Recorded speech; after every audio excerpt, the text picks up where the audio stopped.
is a numbers game with Gill Alexander, broadcasting only on the Vegas Stats and Information Network.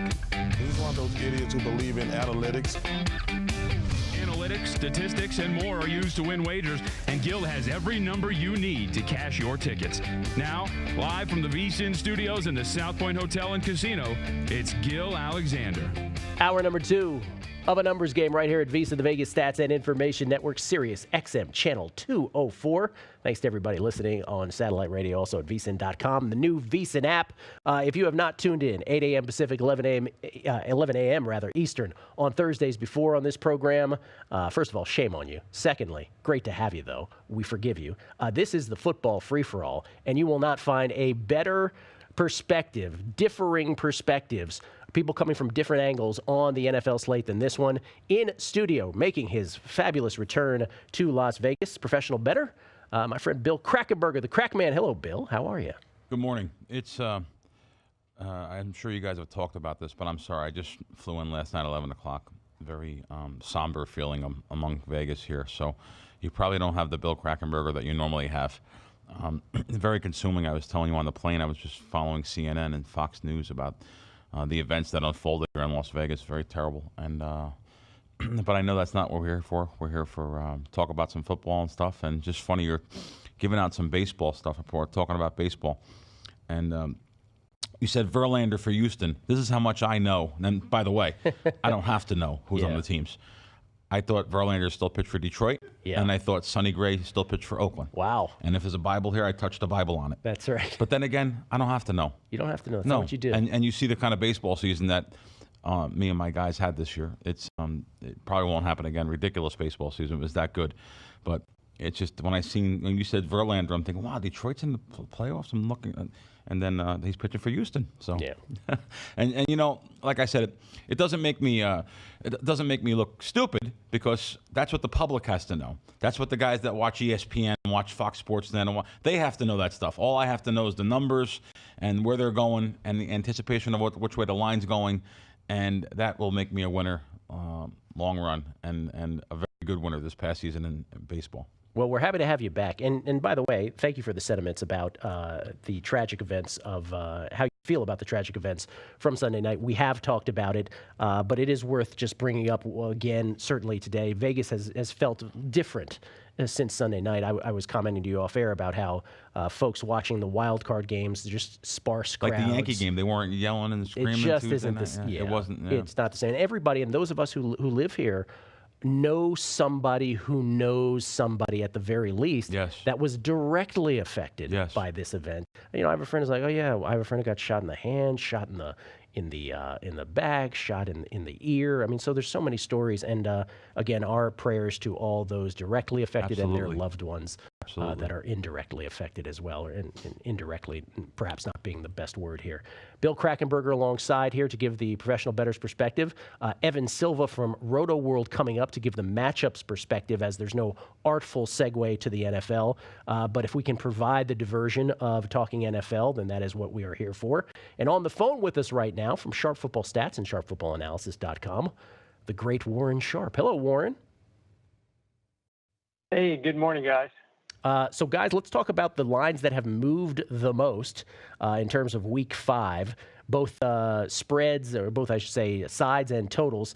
Tonight, the Patriots did open at 4. It's at 5.5. Also, the highest total on the board at 54. But in terms of the movement on Sunday, not a tremendous amount as I'm looking. Pittsburgh did go. No, Pittsburgh's back at 8.5. That's where it should be. That's where it started, I should say. No line on Tennessee, Miami. We're still waiting. No consensus line. We're still waiting on word about Marcus Mariota, but the Titans did go ahead and sign Brandon Weeden. Matt Castle will get the start if Mariota can't go. No tremendous movement on anything as I'm looking. I guess Detroit came off the 3. That is something. Detroit came off an opener of 3. Detroit 2.5 point favorites now hosting the Carolina Panthers. Oakland has gone from, I guess there was a pick 'em early, Oakland by 2.5, favored over Baltimore. E.J. Manuel getting the start for the Raiders. Dallas still remaining at 2. So in terms of movement, as we sit here, and then the Chicago-Minnesota Monday night game, the debut of Mitch Trubisky, no line there because we don't really know if it's going to be Sam Bradford yet or not for the Vikings. So in terms of line movement, we usually relegate this segment to that. Not a whole bunch there, Bill, as I look up and down the board. Carolina was, and by the way, Warren and I haven't even talked all week about anything really. But Carolina, definitely a wise guy side. +3 was taken, and I know a group that took that side. But you're right, there hasn't been no overall huge movements this week so far in the NFL. And, you know, it's so tough to beat NFL sides, too. It's something I preach. Warren with his totals are fantastic, and Warren actually does beat the NFL sides. But the rate that he beats it at is a minuscule compared to his sides. Compared to his totals. I'm sorry, compared to his totals, yes. Yeah. So it's a tough thing to beat NFL sides. A perfect example is your favorite team, Washington Redskins. Washington Redskins. I didn't watch the game. I just heard about it. And I've lost a game like that, too, in college. It's amazing how we remember our bad losses, but not our wins when we win like that. Oh, no, we're supposed to win like that, yeah. It's us when we win like that, right? But I remember losing a Northwestern Ohio State, I think it was, game like that. And there's a perfect example of how hard that actually affected the total also. So that must have been, I'm sure that was a tens of millions of dollars swing. Yeah, a Monday night standalone game. Yeah, probably more like a hundreds of millions with the money that's bet illegally all over the United States and the world. But there's a perfect example of what I mean. I mean, either side on that game, and Washington was obviously the right side from the couple scores I did see. Mm-hmm. It looked like they were the right side, winning 10-0. Then I seen a score that the game was relatively close the whole game, but it's that tough to beat NFL sides. That's why the NFL, they used to always say that not for long, it stands for your bankroll. However, with us guys like me, Warren, Evan, yourself, this network, this is all you need to undo that. Yeah, and we'll get to these other games here with Evan momentarily, but I guess Bill teed it up for you, Warren. That couldn't have happened the other night were it not for Jay Gruden's time management, could it? No, and I definitely have a nice rant to talk about that, but just before I get to that, Bill's 100% correct. I mean, normally what we do on a given week is we will start talking either Sunday evening or Monday morning about the games that were released and what we're looking at doing for the week and different things that stand out. And that didn't happen. And the reason why is because I didn't see a ridiculous ton of value that needed to be jumped on immediately in terms of the totals. And it's interesting that when you look at the board, like I'm obviously not the only guy who's moving these numbers with Bill and the people that work with us. There's other groups out there too.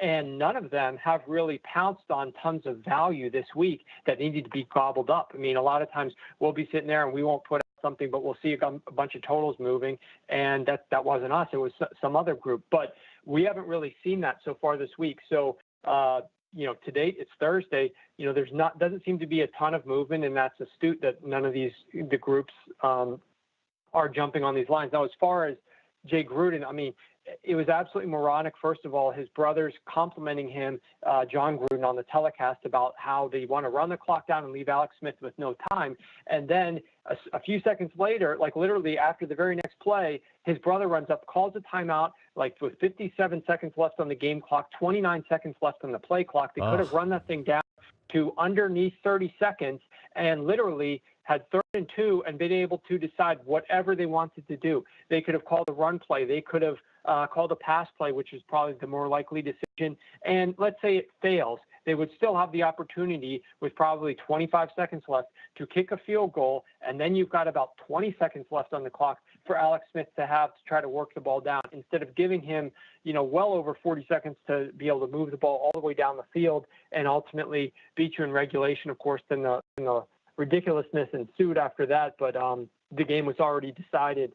It was just moronic decision-making by Gruden. And then after the press conference, he goes and blames his quarterback, Kirk Cousins, for not throwing the ball to the tight end, Jordan Reed, on the double move, instead of throwing it to Josh Doxson. When Doxson had the ball in his hands, it was a perfect pass You couldn't ask for a better pass than that, and it was almost a game-winning touchdown potentially.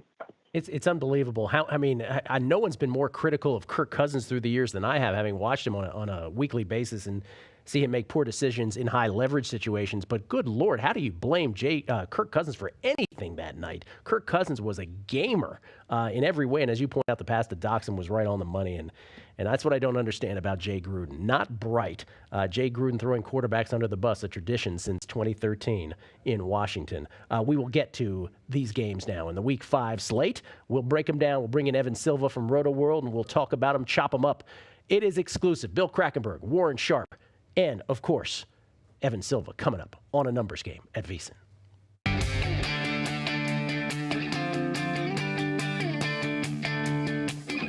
It's A Numbers Game, live from the tip of the strip in Las Vegas. Get your fill of numbers even after the show is over by following the crew on Twitter, @BeatingTheBook and @VSiN Live.